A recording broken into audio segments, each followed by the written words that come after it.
not. In this case, we would not get any convergence. In fact, what we get in, well, what I will do this time, I will put you also to Teams, but anyway, you have at Moodle a simple case, a one-dimensional, in fact, a plane wave simulator, and the plane wave runs through a layer, a dielectric layer. And what happens then that the wave, well, reflects at the start of the layer, but then goes into it, reflects on the other wall, and there is bouncing a decreasing magnitude of wave. And it sends pulses to both directions. In fact, you should wait forever to get all the response of the structure. But on the other hand, you could wait as long as the bouncing wave is damped sufficiently and you get a good result. So you do not wait for convergence, but you wait long enough to get most of the energy that passes through and most of the energy that reflects back. So I will put this simulation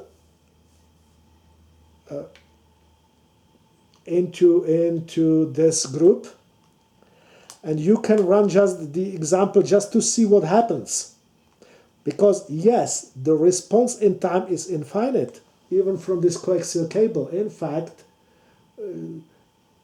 if you feed it by a pulse, academically, there would be an infinite response. But that would make no sense. First, if you wait long enough, then most of the signal would be zero. Second, to get the components at very low frequencies, you would have to wait very long time, because the basic frequency you get from Fourier transform depends on the period you discretize. The longer it is, the lower the frequency is. So if you have a characterization for the lowest frequency you need to, you are more or less done. So as a rule of thumb, you first have to wait at least twice the time that light would need to propagate through the structure. And then you have to wait till the output response decreases to a very low level compared to its maximum. Then you have covered most of the response of the circuit or structure, and therefore your results would be mostly correct. Is that, let's say, an operational reply? Yes, thank you. Okay.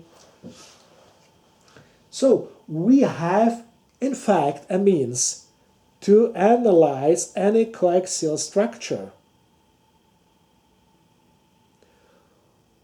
And we can get results out of that using finite difference time domain method. Again, the key elements. Well, but possibly I have to make one note. I made a 2D example, so after all, even if you do not do that in the most wise way, you have enough computational power and enough memory to do more or less anything. But there is a very important property of metallic waveguides, and this is something that is useful here. If you have a metallic waveguide, and a coaxial cable is a kind of metallic waveguide, the important point is that there are modes. And the modes have one important property: they are orthogonal.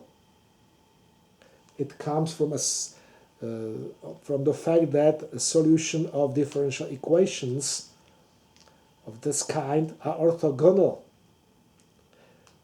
What does that mean? Well, in which sense are they orthogonal? Well, if I have two modes propagating in that structure, one would have E1, electric field 1, depending on the radius in some manner. The other would have E2. Then I can get a set of samples of those two fields. For example, equidistantly sampled. So I would have a vector, a set of E1,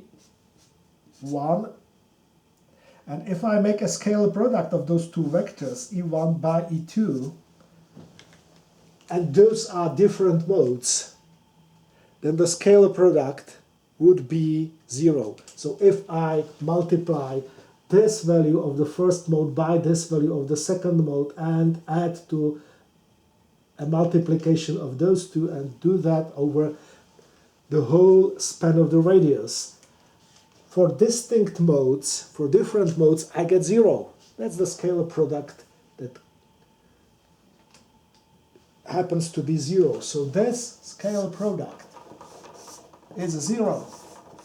Now what I can use that for, just imagine that I want to get only the value belonging to the proper mode, that is transverse electromagnetic, for example. And I know that there might be other modes invoked by the discontinuity. Well, I have two possibilities, or to record all field values and post-process it to get rid of the unwanted modes. Or I can have a value that does not depend on other modes. And this can be achieved by a scalar product of the field with the desired mode. And I know that electric field depends with the dependence 1 over radius. So if I get the field values out of the calculation and multiply them by the dominant mode, the wanted mode, I get a single number, a scalar. That's the scalar product. So if I have the field inside, for example, E, and I multiply that by 1 over R, which is the distribution for the electric field of the wanted propagating mode TEM, and the same is for the magnetic. I get one number, one scalar number, which fully consists the information about the amount of the mode at that cut. So instead of storing the whole field, I can select a cut, multiply that by 1 over R, and store for one time one number. I have to do this at the input, I have to do the same at the output. But I have one important knowledge. I have first not considered unwanted modes. And second, I have drastically decreased the number of values I have to remember. So those Fourier transforms are carried out with this scalar product, which decreases the number of values you would have to consider. So that's possibly an important point I should have mentioned earlier. Now, sometimes, or mostly every time, this is used by professional field simulators. If you want to simulate some structure, advanced simulators first try to calculate modes and to decompose your feeding into modes, which then could be handled by scalar product. And this is something that's very important, but you would possibly encounter it a little bit later. So just if you were simulating a coaxial cable and you were interested in the main parameter, well, most people do not know that there are other modes in a coaxial cable, so they think there is only one parameter. So that parameter that is interesting for most of the people, that is the transmission or reflection of the dominant mode, TEM mode of the coaxial cable. Then you should use the scalar product to get rid of other mode components. This rule is also valid for other types of waveguides, just it's less simple to calculate the dominant mode. But anyway, that rule is useful.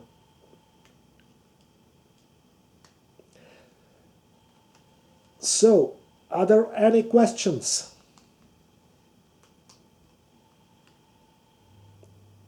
It seems to me that we have a little bit overshot our time. Sorry, I did not find out that we are already exceeding the time.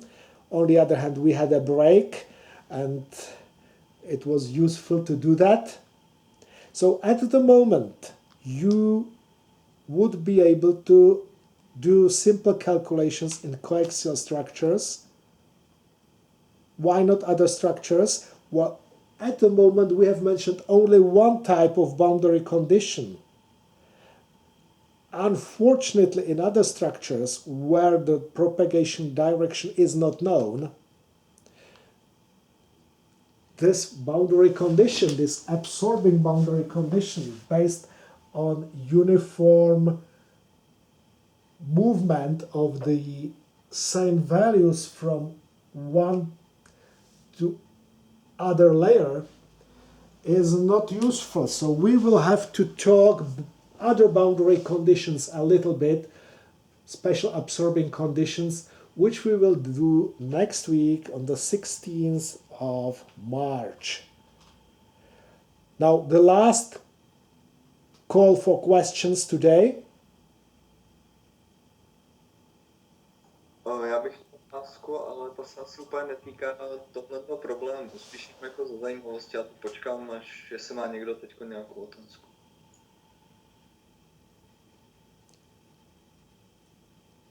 Okay, so if you have a question which you want to ask, we have some time, so ask it. Já jenom jsem na netu teď narazil na to, že zrušilo ministerstvo školství Newtonovy zákony výuku, tak jsem chtěl, jestli je to jako pravda, nebo jestli je to hoax.